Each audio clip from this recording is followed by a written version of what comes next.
Rich Rising, everybody. Welcome to another day of New260. If you're just joining us for the first time, we are reading a chapter of the New Testament every single weekday at 8 a.m. Eastern Standard Time. There are 260 chapters in the New Testament, and there are 260 weekdays in the year. So we're here every weekday at 8 a.m. Eastern Standard Time, getting some spiritual food before we actually even go out and eat breakfast. My name is Julian Gordon. I'm so excited to have you here. If you're joining us for the first time, you can go to new260.com. That's new260.com, NEW260.com, and sign up to be part of this experience. We are continuing our journey today in Matthew 7. The first 6 chapters of Matthew have been so rich, and we're just going to continue going into probably one of my favorite books in the Bible, next to Genesis. I would say Genesis, then Matthew are two of my favorite books in the Bible. And then after that, I would say Proverbs. So let's get going. If you are ready, type ready in chat. If you are ready, type ready in chat. Yes, we're in my bedroom. This was so comfortable yesterday that I wanted to do it again today. I just feel most comfortable when I'm inviting you into my space. I literally wake up, I go into meditation. Meditation is how I hear God, right? Quieting my mind, taking no thought, as we talked about in Matthew 6. And then I go and read the text. And so I can hear God. And this is just part of my morning ritual. I'm inviting you into that space. I went down to my kitchen table to eat with you and break bread with you there. That's where we started off. Then I went to my living room to try to change it up. And this is actually where I feel most comfortable. I'm actually in my heater blanket. I'm in a good situation. And when we are trying to hear from the comforter, we must be comfortable. All right. So let's open up with prayer. Dear God, I love you and thank you for bringing us here together. We know that whenever two or more are gathered, you are present.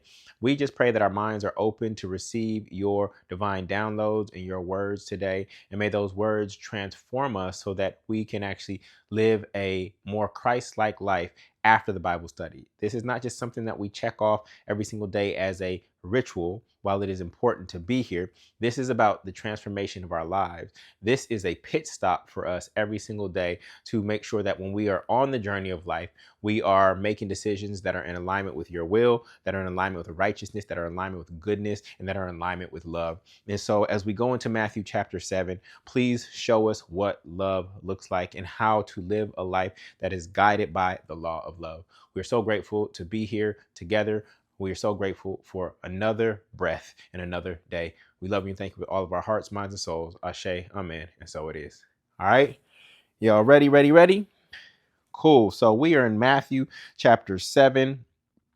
And here we go. Matthew chapter 7, verse 1. Judge not that ye be not judged. For with what judgment ye judge, ye shall be judged. And with what measure ye mete, it shall be measured to you again.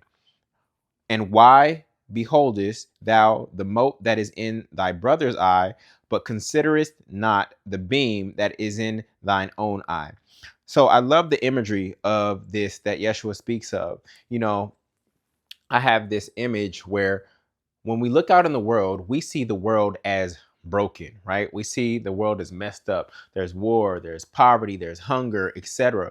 But the reality of it is that is the physical manifestations of our inner thinking, as Yeshua was pushing us to consider, as he was saying in the previous chapters of Matthew, that the old way said this, but the new way, this kingdom, says this, right? It's taking all these outward things like adultery and saying, even if we've had lustful thoughts within, that is where we go wrong. And if we don't have lustful thoughts within, then none of that adultery manifests outwardly. And he gave several examples of this.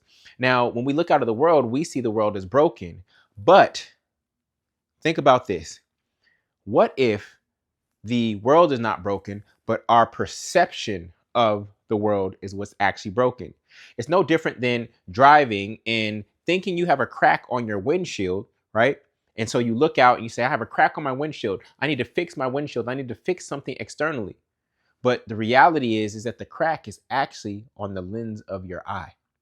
And so the crack on the lens of your eye projects out onto the windshield, and you think it's the windshield, but the reality is it's actually your own vision that is broken. So I think this is what Yeshua is getting us to consider when he talks about the beam, the mote, and the beam. And so we have to be careful not to judge other people as wrong or right. And I believe that the tree of knowledge and good and evil, we weren't supposed to eat of it, because that's when you get into judgment, when you think you know what is right and wrong, when you think you have knowledge of what is right and what's wrong, you start to judge other people. And usually when you're judging, you think that you're at a higher level and more right than someone else. But let me give you this example. If a bee pulls up to a helpless flower and jacks it of its pollen, in that isolated moment, there's a perception that that bee stole from that helpless flower. It stole pollen. Arrest that bee, right? But from a God's eye view, that isolated moment isn't just a bee taking pollen from a flower. From a God's eye view, that's called pollination.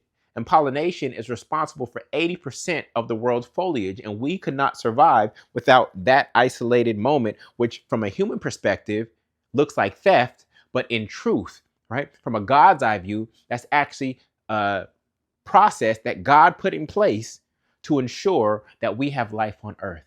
So this is where we have to be careful not to judge, because even though from a man-made law and a religious law standpoint, we think we know what's right, in reality, we don't know how God's plan is actually unfolding. So moving forward, verse 4, or how wilt thou say to thy brother, let me pull out the mote of thine eye, and behold, a beam is in thy own eye? Verse 5, thou hypocrite, first cast out the beam out of thine own eye, and then shalt thou see clearly to cast out the mote of thy brother's eye. Right? So before you get tempted to judge someone or something outside of yourself, Yeshua is actually challenging us to look within first. Where am I flawed? Where am I broken? Where are my blind spots? This is the challenge of Yeshua before we start pointing fingers outward. We know that when you point one finger outward, you got three pointing right back at you. All right. Verse 6. Give not that which is holy unto the dogs, neither cast ye your pearls before swine, lest they trample them under their feet and turn again and rend you. This is really critical because, especially for those of you who are in business, right? You are trying to sell your goods and services to people who don't value them. This is you casting your pearls to swine, right? And so the challenge in business, and even if you're an employee, is finding the organization or the opportunity that actually values who you are and what you do, rather than staying in a situation or pursuing clients that don't value you and trying to get them to value. This also happens in relationships. You might have found yourself in a relationship where you were trying to prove your value to someone when you would be better off finding someone who actually values you as you are, of course, with the option to push you to be even better because they see even more value in you. So this is really critical in terms of how we engage with others and who we are giving our energy to, our pearls, right? Our time and our God-given energy inside of our bodies and our attention is the most valuable thing. And we have to make sure that we are sharing it with people who actually value it. All right.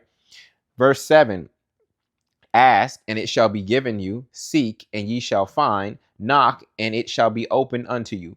So as we are on this journey going through NEW260, you know that we are curious and critical about the text. We are studying to show thyself approved, precept by precept. Many people fear asking. Religion has taught you to engage in blind faith. Now, there are times where faith kicks in because you can't see the way forward and you have to go directly to the Father to actually get some insight that flesh and blood does not reveal to you. But where there is information, where there are valid questions, you have the freedom to ask. In any space that does not encourage asking or challenges you when you ask and says things like lean not on thy own understanding, simply because they don't have an answer, right? Or they don't want to go down the rabbit hole that your question evokes, then that space is not a safe space for you to be in, and not one that is seeking. And Yeshua is commanding us to seek. For everyone that asks receiveth, and he that seeketh findeth, and to him that knocketh it shall be open. So God wants us to know the truth, but many of us are not courageous enough to ask critical questions, right? Many of us are not courageous enough due to religious programming to even ask questions. We have been taught blind faith, and we are moving from an age of believing to an age of knowing. And the only way to truly know something is to actually experience it. Once you experience it, you no longer engage in the realm of believing, and you are now in the realm of knowing. Okay? So, verse 9. Or what man is there of you whom, if his son ask bread, will he give him a stone? Right? A stone is something that, one, you cannot eat off of, and it cannot be digested. Whereas bread is something that can serve you in terms of your body and can be digested. So if, even when we think of our own children and how we give them gifts based on what they ask, the Father operates the same way. When we ask, we will be given according to what we can digest. Now, some people are not able to digest certain levels of truth yet, right? And so you will only be given that which your mind is able to and ready to receive, right? Stone throughout the Bible also represents truth, or a hard truth, something that is solid, right? It looks like bread. A stone and bread actually can look alike, right? But this one is a hard truth that sometimes you can't digest. We've also read the parable. I don't know if we've actually I've read it multiple times, but I don't think we've got to the parable of the sower yet. No, we haven't. That was in another Bible study that I did. The parable of the sower, the seed falling on ground, right? The thought, the divine idea falling on mental soil that was hard. It was not able to receive it yet. And that's okay. That just reveals to you the stage of development that you are on in this particular journey. And over time, you will become more and more receptive as you try to go and navigate the world on your own, and you keep bumping your head up against a brick wall. That's going to soften. That's going to soften your head, which then makes it easier to receive. That's part of the reason we go through these hard experiences, to get softened, right? Verse 10. Or if he ask a fish, will give him a serpent, right? That's not how we operate in the earthly realm. And if we are not as perfect as our Father, why would our Father not give us that which we ask for, things that are going to serve us? Verse 11. If ye then, being evil, know how to give good gifts unto your children, how much more shall your Father which is in heaven give good things to them that ask of him? Now, I question whether or not Yeshua actually called us evil. We do know later on, when somebody called him, I think, good teacher or good master, he said, "Why do you call me good?" Now, there's a perception that Yeshua is perfect and sinless, but even Yeshua said, "Why do you call me good?" Which actually suggests, right? It will suggest that he knows that there is evil nature inside of him, but he's been able to command and conquer it. And that may have happened during his temptation, where 40 days of a temptation, which we read about earlier, where he was able to overcome any evil or selfish motive that he had in his body and in his soul. Okay. So verse 12, therefore, all things whatsoever ye would wish, therefore, all things whatsoever ye would that men should do to you, do ye even so unto them, for this is the law of the prophets. So this is the golden rule, said in a different way in an earlier time. I think he's going to say it again, because this is the foundation. This is the law and the prophets, right? So there's something even greater than the golden rule, not just do unto others as you would have them do unto you, but it's actually do unto others as they want done unto them, right? Because if you only do unto others as you wish was done unto you, maybe they want something different. So to truly be in service to someone is actually to serve them according to what they want, which requires you to get to know them and know them intimately. All right. So this is the command: give and ye shall receive, give and it will be given unto you, give that which you wish to receive. Right. So this is the law of reciprocity at work that Yeshua was talking about. And if we all operated from this law, this world would be closer to the kingdom of heaven on earth. Verse 13, enter ye at the strait gate, for wide is the gate and broad is the way that leadeth to destruction, and many there be which go in thereat. Right? So if you really think about it, think about this very carefully. Christianity is the biggest religion in the world. But Yeshua is saying, enter into the strait gate, for wide is the gate. Wide is the gate that leadeth to destruction. Broad is the way that leadeth to destruction. Well, if Christianity is the biggest religion in the world, and this gate is straight and narrow, is that actually the way? Is that actually the way? Can the way, based on this scripture, be the way that is the largest in the world? You know that I have a strong belief based on my reading that Yeshua was against religion. Not saying that Yeshua didn't want us to be Christ-like, but that Christianity and Christ-likeness are not one and the same. In the beginning, I believe that they were one and the same, but over the past 2,000 years, they have grown far and far apart. Now, if you think about the narrowest path to God, what's the narrowest path to God? The narrowest path to God is actually within yourself. That is the narrowest path. This is why few find it, because so many people have been taught to look for God outside of themselves when we know that God is in you. Similar to the way that in a drop from the ocean, the entire ocean is in the drop of the ocean. The only difference between a drop from the ocean and the entire ocean is the magnitude, right? And so we have God in us. We have God in us. When God breathed life into Adam's nostrils and it became a living soul, that was the God energy that was breathed inside of us. And so God must be inside of us. This is why in John 10:34, Yeshua says, is it not written in your law, I've said ye are gods? Because God dwells in you. God dwells in temples that are not made with the hands of man. God does not dwell in physical buildings. God dwells in you. The only temple that is not made with the hands of man are right here, this temple. And we can't forget that. So, verse 14, because strait is the gate and narrow is the way which leadeth unto life, and few there be that find it. Okay. It's narrow because you can only connect with God in your own way. Now, I think the original intention of religion was to help as many people connect with God, but on this journey, you will find that this is about relationship, not religion. I'm the oldest of 3 siblings, and we all have a different relationship to our father. Okay. I connect with my father by going and running errands with him. One connects with him by sitting in his office and talking with him, and the other doesn't have as strong of a connection. We all connect to the Father in different ways. Now, does my earthly father love change for either of us? I think my earthly father's love is equal despite our different frequencies in connection, despite how we connect to it.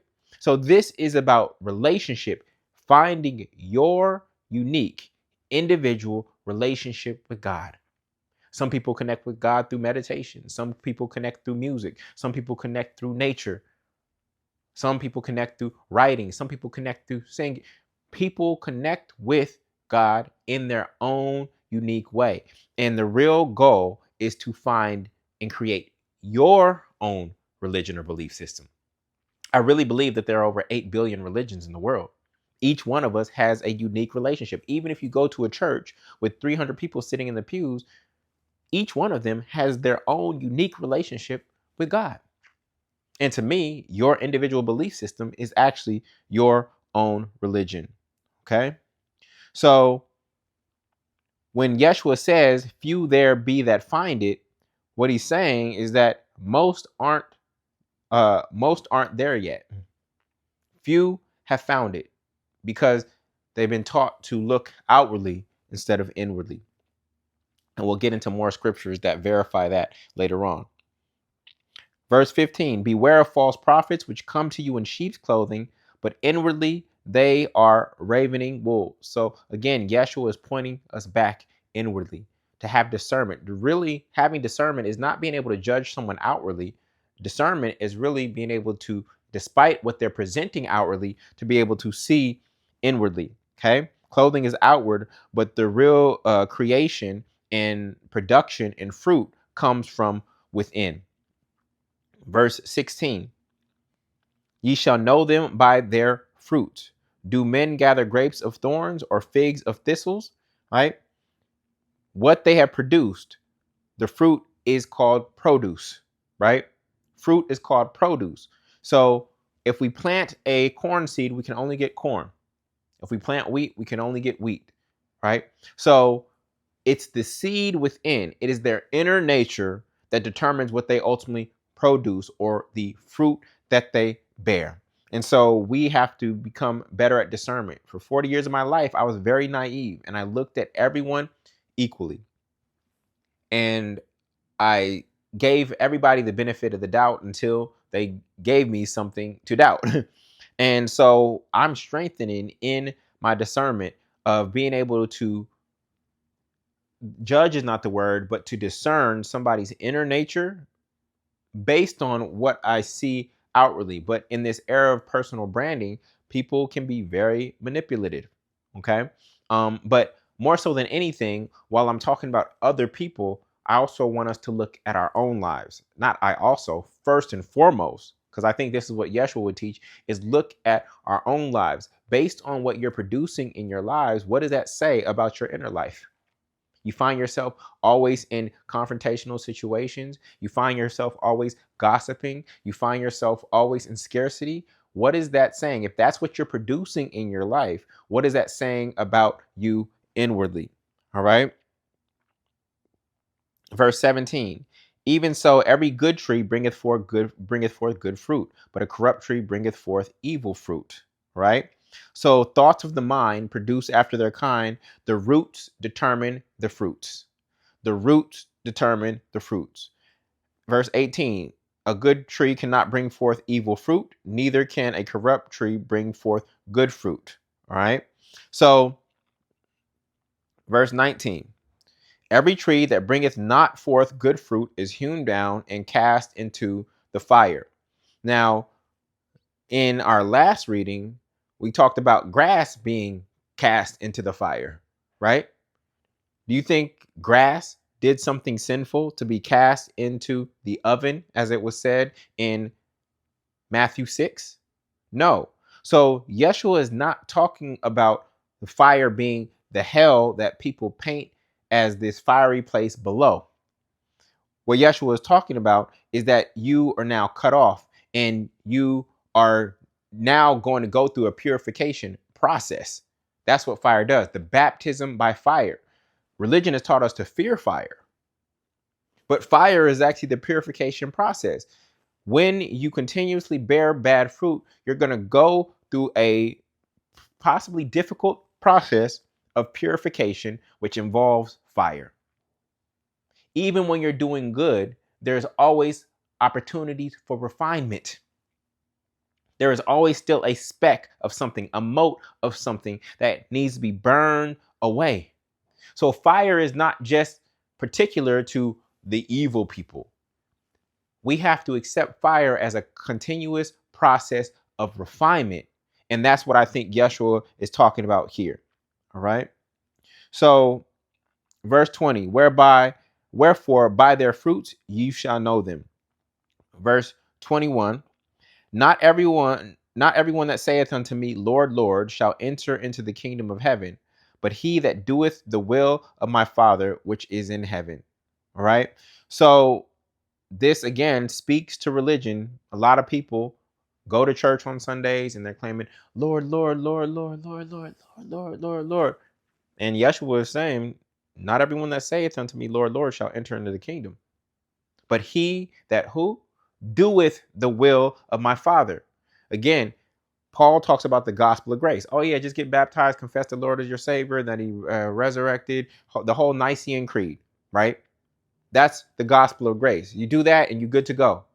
But when I look at what Yeshua says, there's a gospel of guarantee that is based on doing the will of the Father. Whoever does the will of my Father is my sister, my brother, and my mother, right? Not my will be done, but thy will be done. He that doeth the will of my Father, which is in heaven. There's a lot of doing that Yeshua requires, and it's not just baptism. So maybe there's a combination. I actually believe it's a combination of the gospel of grace and the gospel of guarantee. The gospel of grace is your moment of turning away from your old way of being and operating. That's the beginning, but the real work, right? And that's where the baptism by water comes from, the external symbolic baptism. But the true baptism, as we go up a few verses again, is the baptism by fire, which is the internal purification. Okay. So, verse 22, many will say to me in that day, Lord, Lord, have we not prophesied in thy name, and in thy name have cast out devils, and in thy name done many wonderful works? Right.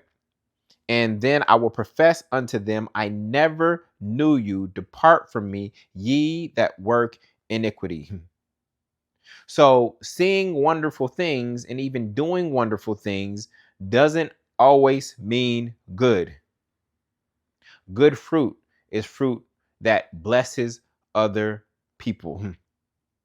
And not only blesses other people, but is not done for you to be uplifted, but for the Father to be uplifted, to glorify the Father. The intention behind why you do these things is really important. I've talked about the Tower of Babel. The only thing that was wrong with the Tower of Babel was that they were doing it to make a name for themselves.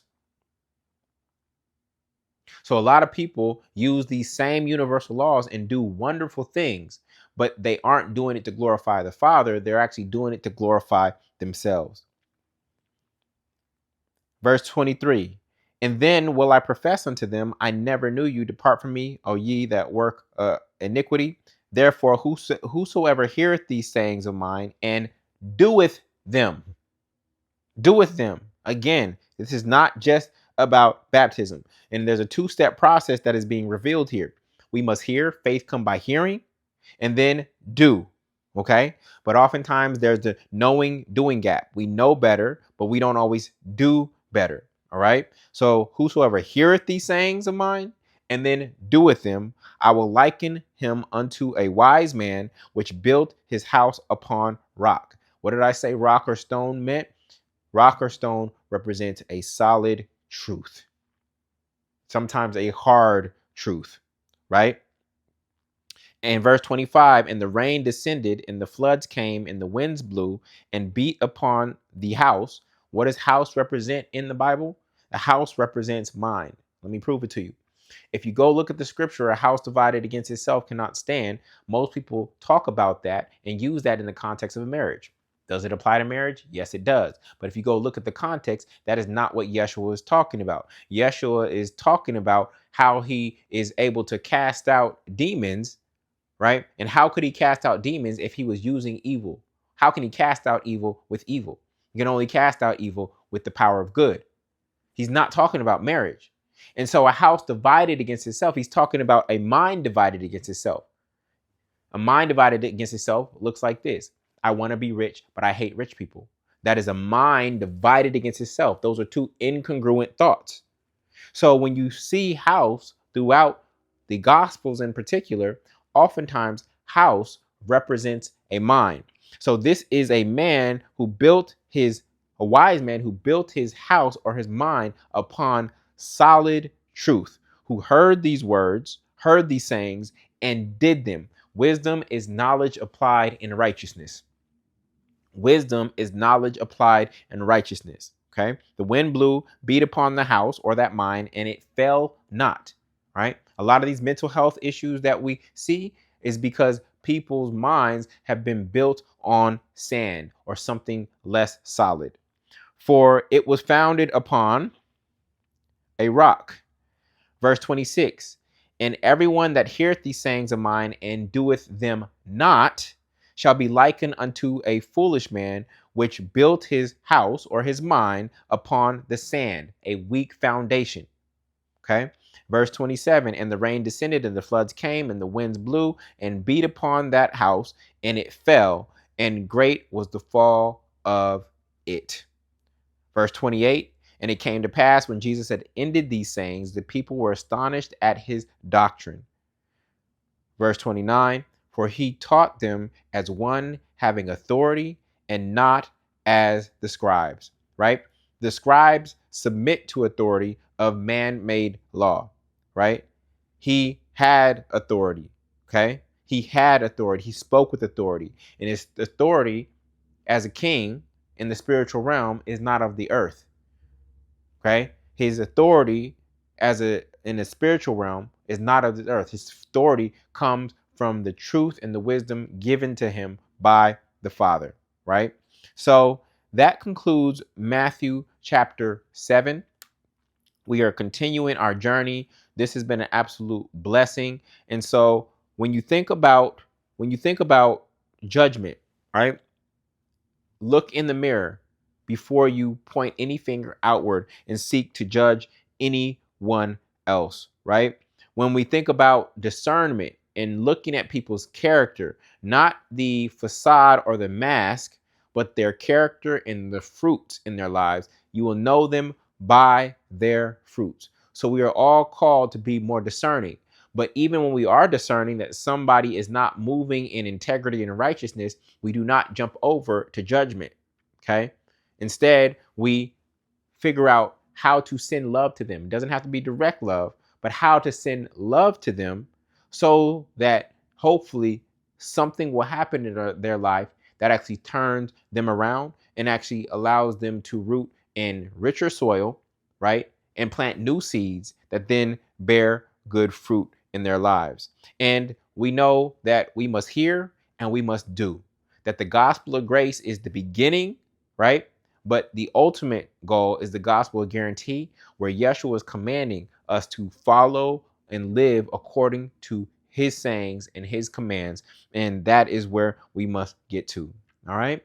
So we're going to continue this journey in Matthew chapter 8. And the next time we meet, this has been a blessing to me. I hope it's been a blessing to you. And I will see you next time. And we'll be reading Matthew chapter 8.